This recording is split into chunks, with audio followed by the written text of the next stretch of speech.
The Mandalorian, and technically we're not building the Mandalorian, we're building a Mandalorian. But anyway, so basically just doing sub-assemblies on the Bandai kit, doing all the cloth parts. You can see where there's a little bit of seam work right there, which that's just taking a file and sanding it down. Sanding sticks, I use a lot of. I also cut them to make my own tools to help in sanding. So that's what I'm doing on that so far. And just doing sub-assemblies, making sure all the parts work, where it bends at the elbows and everything. Some of these, they do have, even trying to clamp them together, and you might be able to see it. It's a little gap right there. And I tried to clamp it down, I just couldn't get it to fit. So I just got it assembled, and it's almost like a pressure fit. So once you get that assembled, I like to take a little bit of modeling glue and just put a bead on there on the top, and then once that dries, sand it down, and sometimes I'll go back over with the glue and with the sanding dust, and just basically seals it a little bit more, almost like a filler in a way. But the little gap there, you can probably see it. So what I like to do for stuff like that is take tulip. Tulip's a fabric paint, and this is for like any model, figures, tanks, starships, you name it. Got a little gap that you don't want to put harsh putty on. So and if you ever notice on my table, I have pieces of tape that holds down the white butcher paper, but I also use the tape for mixing palettes.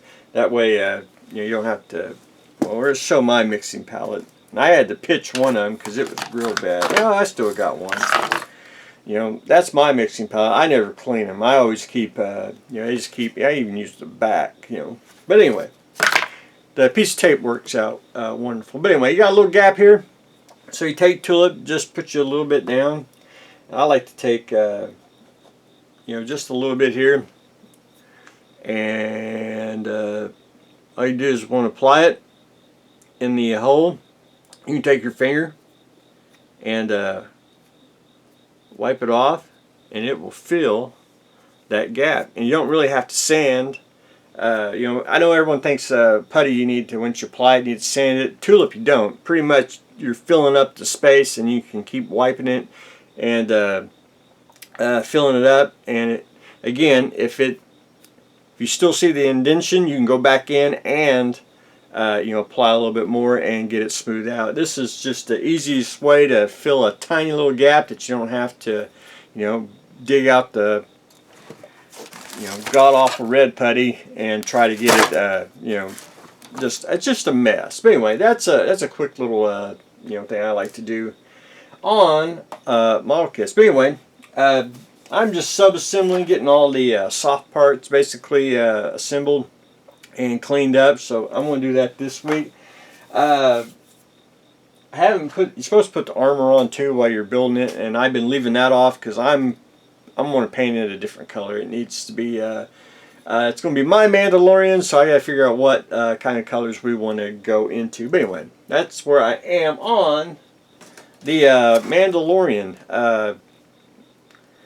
I'm really considering doing the DO335 and doing the propellers where they spin on both ends. I've never seen it done, so I'm really considering it. However, I don't want to do any.